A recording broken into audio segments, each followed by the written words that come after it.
Parliament నియోజకవర్గాల పునర్విభజన దక్షిణాది రాష్ట్రాలకు తీవ్ర అన్యాయం చేసే విధంగా ఉందని కాంగ్రెస్ పార్టీ రాష్ట్ర కిసాన్ సెల్ చైర్మన్ అఖిల భారత కాంగ్రెస్ కమిటీ సభ్యుడు కామన ప్రభాకర్ రావు విమర్శించారు. కోనసీమ జిల్లా మండపేటలో గల కాంగ్రెస్ పార్టీ కార్యాలయంలో జరిగిన మీడియా సమావేశంలో ఆయన మాట్లాడారు. గతంలో మాజీ ప్రధాని ఇందిరాగాంధీ పిలుపు మేరకు దక్షిణాది రాష్ట్ర ప్రజలు మాత్రమే జనాభా నియంత్రణ పాటించారన్నారు. ఇప్పుడు జనాభా ప్రాతిపదికన దక్షిణాది రాష్ట్రాలకు అన్యాయం జరుగుతుందన్నారు. దక్షిణాది రాష్ట్రాల పోరాటంలో భాగంగా సీఎం చంద్రబాబు, పవన్ కళ్యాణ్, మాజీ సీఎం జగన్మోహన్ రెడ్డిలు స్పందించి తమ గళం వినిపించాలని ఆయన కోరారు.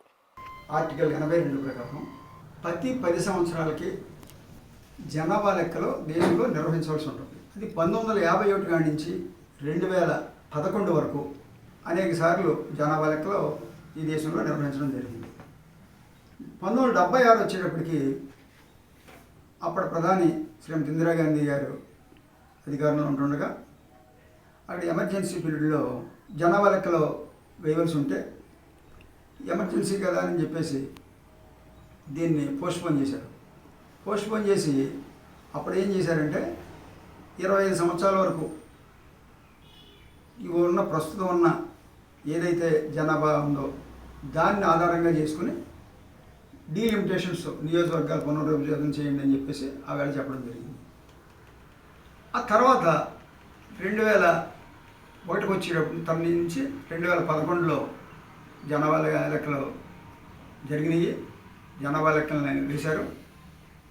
2011 నుంచి మళ్ళీ 10 సంవత్సరాలకి అంటే 2021లో జనాభా లెక్కలని నిర్వర్తించవలసి ఉంది. కానీ మోడీ గారు ప్రభుత్వం వచ్చిన తర్వాత ఇప్పటి వరకు జనాభా లెక్కలే వేయలేదు.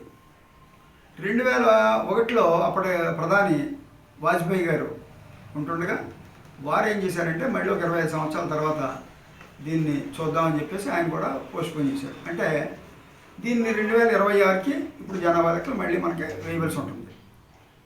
ఇప్పుడు ఈ డీలిమిటేషను ఒక సమస్యగా తయారైంది మొత్తం దేశంలో.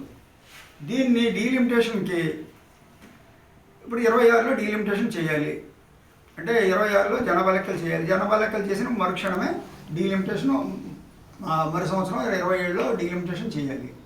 డీలిమిటేషన్ చేస్తే ఇప్పుడున్న ఎన్ని అయితే నియోజకవర్గాలు ఉన్నాయో పార్లమెంట్లో అన్ని నియోజకవర్గాలకి పెరుగుతాయి అన్న ఆలోచన.